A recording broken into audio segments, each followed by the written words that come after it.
Hi welcome back to all in one Aditya blogs.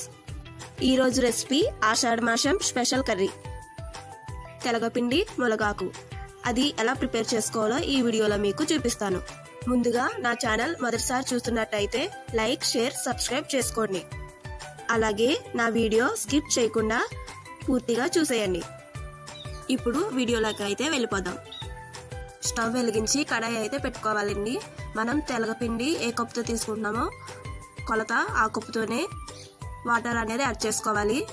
దానిలో cut చేసి పెట్టుకున్న ఆనియన్, పచ్చిమిర్చి, హాఫ్ స్పూన్ కారం, చిటికెడు పసుపు, రుచికి తగినంత ఉప్పు వేసుకుని బాగా మరగనివ్వాలి.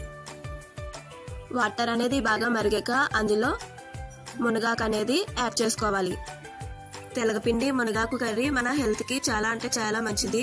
అలాగే మునగాకు మన హెయిర్ ఫాల్ అయితే తగ్గిస్తుంది. మునగాకు వేసుకున్నాక బాగా మరగనివ్వాలి. మనం డైలీ కాకుండా నెలకు ఒకసారి వండుకున్నా సరిపోతుందండి. ఈ కర్రీ అనేది ఎక్కువ లక్షవారం, ఆదివారం అనేది ఎక్కువగా వండుకుంటాం. వాటర్ బాగా మరిగాక ఏ కప్పుతో అయితే వాటర్ యాడ్ చేసుకున్నామో అదే కప్పుతో తెలగపిండి అనేది యాడ్ చేసుకోవాలండి. మీడియం ఫ్లేమ్ లో పెట్టి ఉండలు కట్టకుండా కలుపుకోవాలి. మీడియం ఫ్లేమ్ మీదే మూత పెట్టుకుని ఒక 5 నిమిషాలు అయితే అలా ఉంచుకోవాలండి. తెలగపిండి కర్రీ అనేది చాలా మందికి ఇష్టం ఉండదు. నేను చెప్పిన విధంగా ఒకసారి ట్రై చేయండి. పిల్లలు, పెద్దలు చాలా ఇష్టంగా తింటారు. అలాగే ఎలా వచ్చిందో నాకు కామెంట్ అనేది చేయండి. మూత తీసాక మీడియం ఫ్లేమ్ మీదే బాగా ఏగనివ్వాలండి. ముద్దలా కాకుండా పొడి పొడిగా వచ్చేంత వరకు వేయించుకోవాలి. తెలగపిండి అనేది బాగా ఉడికి పొడి పొడిగా అయ్యాక దాన్ని ఒక గిన్నెలోకి అయితే తీసుకుని పక్కన ఉంచుకోండి. ఇంకో విషయం ఏంటంటే దీనిలో వెంట్రాయలు కూడా యాడ్ చేసుకోవచ్చండి. తినని వారైతే నార్మల్గా పోపు అయితే పెట్టేసుకోవచ్చండి.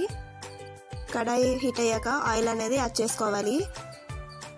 ఆయిల్ బాగా వేడయ్యాక దానిలో తీసి పెట్టుకున్న పోపు దినుసులు అయితే యాడ్ చేసుకోవాలి. వెల్లుల్లి, పోపు దినుసులు, కరివేపాకు, ఎండుమిర్చి, అలాగే నేనైతే ఎండురాయిలు అయితే యాడ్ చేస్తున్నానండి.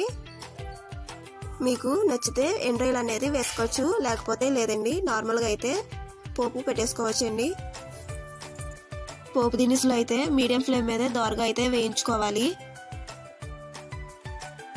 పోపు దినుసులు కొంచెం వేగాక ఎండ్రాయిలు కూడా యాడ్ చేసుకోవాలండి. వాటిని కూడా పచ్చివాసన పోయేంత వరకు వేయించుకోవాలి.